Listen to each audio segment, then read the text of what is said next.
Excel के इस tutorial में आज हम बात करेंगे रैप रोज फंक्शन के बारे में, और जिसमें हम समझेंगे रैप रोज फंक्शन क्या है, रैप रोज फंक्शन को हम क्यों यूज़ करते हैं, और रैप रोज फंक्शन का सिंटेक्स क्या है, ये कैसे काम करता है, और रैप रोज फंक्शन के कुछ एग्जांपल्स देखेंगे, और उसके बाद इसके टिप्स एंड ट्रिक्स के बारे में बात करेंगे, और लास्ट में इसके कंक्लूजन्स के बारे में बात करेंगे। तो चलिए स्टार्ट करते हैं, और सबसे पहले समझते हैं कि रैप रोज फंक्शन है क्या। देखो, wrap rows function lookup and reference function series का एक फंक्शन है। आप फॉर्मूला बार में जाके चेक करोगे तो आपको यहाँ पे रैप रोज फंक्शन मिल जाएगा। देखो, रैप रोज यहाँ पे आपको दिख जाएगा, और ये क्या करता है, ये आपकी सिंगल रो या एरे को, सिंगल रो और एरे को रीशेप करता है मल्टीपल रोज में। ये रीशेप करता है मल्टीपल, या आप अगर दूसरे एंगल से हम बात करें तो आपके पास यदि कोई लिस्ट है या एरे है, वो सिंगल लिस्ट या एरे को ये मल्टीपल रोज में कन्वर्ट करता है। जैसे कि यहाँ पे हमारे पास कुछ डेटा है, जैसे कि ये है, तो ये आप देखेंगे, देखो हमारे पास ये लिस्ट थी, और ये इस तरीके से रोज में इस लिस्ट को इसने कन्वर्ट कर दिया। जैसे कि एक लिस्ट में से 5 आइटम और दूसरे रोज में 5 आइटम और एक रोज में 5 आइटम, तो इस तरीके से कन्वर्ट करता है। तो रैप रोज का सिंपल सा यही काम है। और उसके बाद अगर इसकी इम्पोर्टेंस के बारे में बात करें तो इसकी इम्पोर्टेंस यही है, सिंगल रो और एरे को ये मल्टीपल रोज में कन्वर्ट करता है। आपको जितनी रोज आपको चाहिए, एक रोज में आपको कितने आइटम दिखाना है, ये आपको स्पेसिफाई करना पड़ेगा। फिर यह बड़ी आसानी से आपको उस लिस्ट को ये शॉर्ट करके और आपके रोज में दिखा देगा।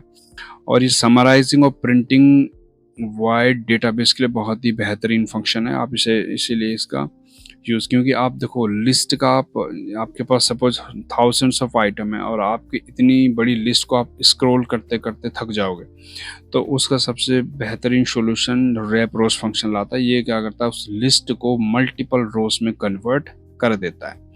तो ये रैप रोज फंक्शन का काम है। और ये लॉन्ग लिस्ट, ये वही चीज़ें हैं, सेम चीज़ें यही बात कर रहा है। और ये डायनेमिकली काम करता है, सोर्स डेटा में कुछ चेंजेस होता है तो ऑटोमेटिकली अपडेट होगा। तो ये इसका थोड़ा सा बढ़िया सा ऑप्शन है। उसके बाद इसके सिंटेक्स के बारे में बात करें तो इसका बहुत ही छोटा सिंटेक्स है। वेक्टर है, और रैप काउंट है, और पैड विथ है। देखो वेक्टर क्या है, वेक्टर वो लिस्ट और एरे है जिसको आपको कन्वर्ट करना मल्टीपल रोज में। जैसे यहाँ पे देखो, ये वेक्टर आप कह सकते हो, ये वेक्टर है, ये सेल है, और इसको आपको मल्टीपल रोज एंड उस और रोज में काउंट करना है, तो इसे वेक्टर बोलते हैं। जो आपकी लिस्ट आपके पास, या जिसको भी आपको रैप करना है रोज में, आप ये भी कह सकते हो। उसके बाद नेक्स्ट जो आर्गुमेंट है वो है रैप काउंट। रैप काउंट क्या होता है, आपको कितने आइटम उस लिस्ट के एक रो में दिखाने हैं, वो रैप काउंट में आपको नंबर्स देना पड़ेगा। सपोज आपके पास 10 आइटम्स हैं, जैसे कि मेरे पास ये लिस्ट है, सपोज इसमें 10 आइटम्स हैं, तो मैं जब इसको रो में कन्वर्ट करूँगा तो मुझे एक रो में कितने आइटम चाहिए, वहाँ पे आपको रैप काउंट देना पड़ेगा। सपोज मुझे 5 चाहिए, तो मैं 5 दूंगा, तो ये इस तरीके से देखो 1 2 3 4 5, ये इस तरीके से 5 आइटम एक रो में चले गए, और उसके बाद वो वहाँ से ब्रेक होके नेक्स्ट रो में शुरू करेगा, और फिर 5 आइटम एक रो में चले गए। इस तरीके से रैप काउंट काम करता है। आपको उसमें नंबर देना पड़ेगा कितने आइटम आपको एक स्पेसिफिक रो में चाहिए। अब बात करते हैं पैड विथ की। ये ऑप्शनल फीचर है, आप चाहो तो इसे यूज कर सकते हो। ये क्या करता है, यदि कोई डेटा नहीं है किसी सेल में, तो उसमें कोई एरर ना दिखा के आप इसमें एक स्पेसिफिक कुछ ऐसा एक्सप्रेशन या कुछ ऐसी वैल्यू दे सकते हो जिसको आप उसमें दिखा सकते हो, ताकि थोड़ा ऑड सा ना लगे।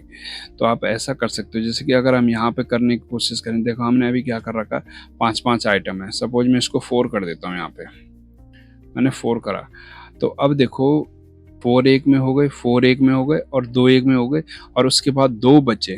क्योंकि देखो ये डायनेमिक एरे फंक्शन है, तो देखो ये इक्वल ही काम करता है। एक्सपेंड जब होता है तो एक सेम आपको कह सकते हैं उसको डायमेंशन में होता है। ये ऐसा नहीं करेगा कि एक में यहाँ तक बराबर हो गया उसके बाद ही केवल 2 सेल में, ऐसा नहीं करेगा। वो इक्वली ही बराबर तरीके से आगे बढ़ेगा। अगर आगे बढ़ना होगा तो फिर इसी तरह से ही आगे बढ़ेगा।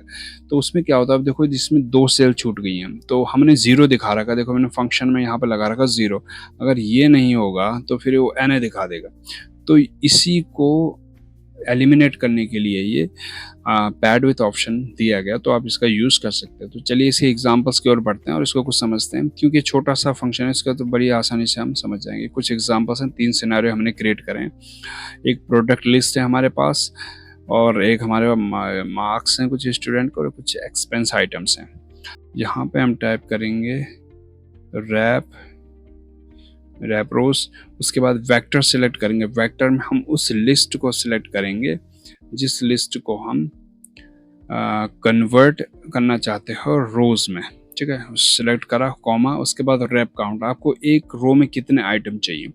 तो फिलहाल के लिए हम 5 आइटम चाहिए एक रो में, तो 5 कर देते हैं, और इसके बाद इसको क्लोज और एंटर। तो ये देखो इस तरीके से आपको ये करके देगा।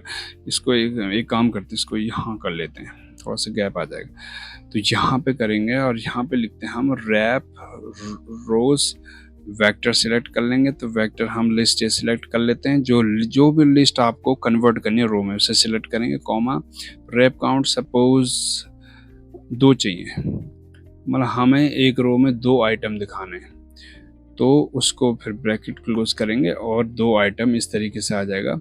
और आप ये जैसे देख सकते हो 2 आइटम एक में आ गए, 2 आइटम एक में आ गए, और ये इतने। अब हम इसका भी ऐसे ही सेम करेंगे, इसका भी आप सेम कर सकते हो। तो यहाँ पे आप करोगे रैप रोज, वेक्टर सिलेक्ट कर लो, ये सिलेक्ट करा आपने, कॉमा लगाया, काउंट कितने चाहिए आपको, मुझे चाहिए सपोज इस बार मैं 3 ले लेता हूँ, सपोज मैंने 3 ले लिए, ठीक है। अब 3 ले लिया मैंने, अब 3 तो लिए, लेकिन देखो इन सेल के लिए डेटा नहीं मिला, तो यहाँ पे एरर दिखा दे। तो मैंने अभी पैड विथ की बात करी थी, ऑप्शनल फीचर यही काम आता है। तो यहाँ पे सपोज मैं कॉमा लगाने के बाद ऊपर फॉर्मूला बार पे देखो पैड विथ, तो पैड विथ की जगह मैं यहाँ पे 0 दे दूंगा, तो 0 आ जाएगा। आप कुछ भी दे सकते हो, मैंने 0 दे दिया तो वो एरर हट गया। वही सेम अगर मैं यहाँ पे करता हूँ, यहाँ पे मैं लगाऊंगा रैप रोज लगाया मैंने, वेक्टर सिलेक्ट कर लिया हमने, वेक्टर के बाद हम कॉमा, उसके बाद रैप काउंट सपोज हमें चाहिए 5 आइटम एक रो में चाहिए। तो आप इस तरीके से कर सकते हो, और ये बड़ी आसानी से इसने कन्वर्ट कर दिया। देखो 5 आइटम एक रो में, 5 आइटम।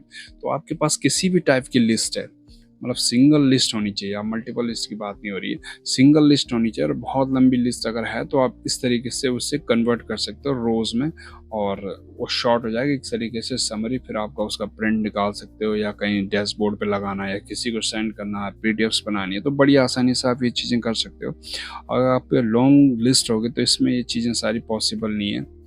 तो ये चीज़ें थी इसमें। इसके बारे में टिप्स एंड ट्रिक्स वही हैं। इसको ट्रांसपोज के साथ अगर हम कंबाइन करेंगे तो बहुत बेहतरीन ढंग से काम करेगा। और ऑल पैड विथ को यूज़ करो अगर NA का आपको एरर नहीं चाहिए तो। और डैशबोर्ड के लिए ये बहुत ही ज़बरदस्त टूल है, और ये डायनेमिकली काम करता है, और ये सीक्वेंस और शॉर्ट के साथ इसका यूज़ आप करोगे तो बहुत अच्छी तरह से ये काम करेगा। ये तो टिप्स के बारे में। उसके बाद इसका कंक्लूजन्स वही है, ये हॉरिजेंटल लिस्ट को और कन्वर्ट करता है मल्टीपल रोज में। देखो ये हॉरिजेंटल लिस्ट लिख रहा है, देखो मैं आपको ये चीज़ बता दूँ। देखो आपको सपोज आपके पास ये लिस्ट है, सपोज ये लिस्ट है, ये मान लो ये हॉरिजॉन्टल है, ठीक है। अब मैं यहाँ पर रैप रोज लगाता हूँ, रैप रोज लगा दिया मैंने, वेक्टर सिलेक्ट कर लिया, वेक्टर क्या सिलेक्ट कर लिया, ये लिस्ट सिलेक्ट कर लिया, इसमें 5 आइटम है। अब मुझे इसको कन्वर्ट क्या करना है, सपोज मुझे एक उसमें 2 आइटम दिखाने हैं, ठीक है। तो ये फिर भी कन्वर्ट कर देगा, ज़रूरी नहीं है वो हॉरिजॉन्टली हो या वर्टिकली हो, आपको लिस्ट बस एक लिस्ट होनी चाहिए। तो ये थी रैप रोज फंक्शन के बारे में, और इसके हम डेफिनेशंस कर चुके हैं, इसकी इम्पोर्टेंस हम समझ चुके हैं, इसके आर्गुमेंट्स बहुत छोटे थे ये भी समझ चुके हैं, एग्जांपल्स ऑलरेडी कर दिए हैं। इसके टिप्स एंड ट्रिक्स वही हैं, आप एक बार इनको भी देख लेना, कर चुके हैं। और फिर इसके कंक्लूजन्स। तो ये चीज़ें थी, और फिर मिलते हैं नेक्स्ट वीडियो में। और नेक्स्ट वीडियो में हम बात करेंगे रैप कॉल्स के बारे में। वो भी इसी तरह काम कर सकता है, लेकिन वो कॉलम्स में कन्वर्ट करता है, ये रोज में कन्वर्ट करता है। तो चलिए इसको यहीं पे क्लोज करते हैं।